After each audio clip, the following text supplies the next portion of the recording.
Hi everybody, I'm Dwayne Marino and welcome to today's Autoversity. If you like these tips, hit subscribe, share, like, or comment. Today's tip is that life is and was not like a box of chocolates. It in fact is like a donut, in my opinion. Now, because you can't separate the person from the salesperson or the person from the business person, and whatever situation you get into next, you're gonna have to take you with you. I spend a lot of time and energy and effort on personal development, and when the person gets better, then the business person and salesperson always gets better. So today's tip really has three parts. The first one is I'd like you to group everything inside the whole of the donut around the topic of what you can worry about but have little to no control over. This would be things like weather, the economy, politics, what your dog's doing when you're at work, where your spouse or partner is right now, what your children really do when they're at school, when you're not at home. These are things we can lose sleep over, but reality is you have little to no control over them at all. In the dough of the donut, these are things you can worry about, but you have a lot of control over. Certain aspects of your health, where you spend your money, who you spend your time with, what skills, habits, and attitudes you choose to develop, I guess, or neglect. And really, everything in the dough of the donut is us. Now, there's a couple of takeaways here. The first one is this.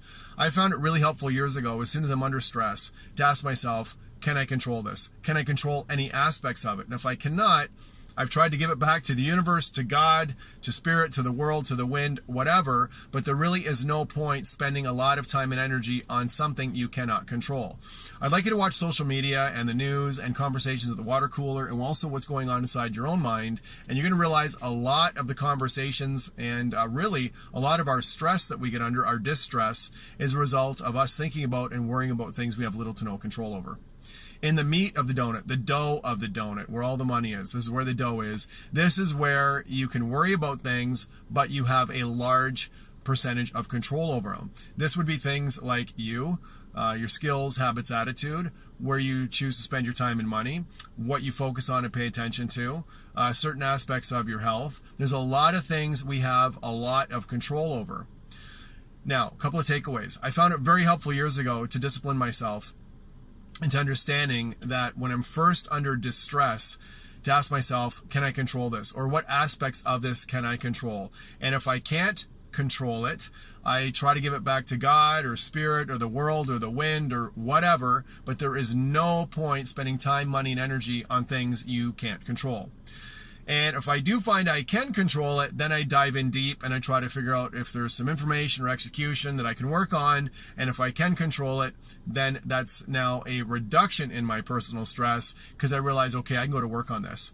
Now, the next thing, the more you focus on the stuff you cannot control, the inside of the donut, the more you're going to find you have less energy, really less focus and attention and belief that you can control anything, and you start actually forgetting about or overlooking all the things you can control.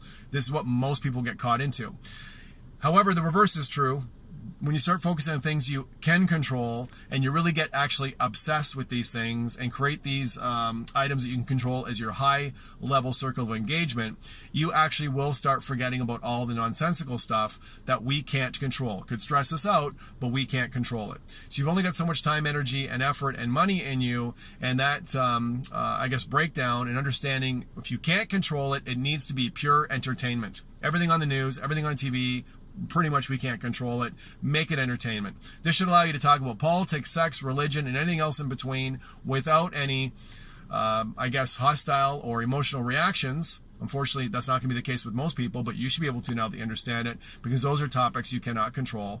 And then when you start focusing on the things you can control, you're going to find that your stress levels really drop and you start getting into eustress. Not distress, but eustress, which is a high while you watch yourself progressing on the things you can control. Next thought regarding this is you really want to set your goals regularly and your gratitudes regularly and review them. And ask yourself, are these things you can control some aspects of? If you cannot, it's a bad goal. And if you can control it, you need to work on it, or else you're shortchanging yourself and not working on your goals. So draw a circle, draw a donut with a hole in the middle, and then the doughy part, and start listing anything that's bothering you in one of two categories. Can I control it or can I not control it? And then act accordingly. I'm Dwayne Marino. Take care. Again, if you like these tips, hit subscribe, share, like, or comment, and we will see you soon. Great selling and create a great day.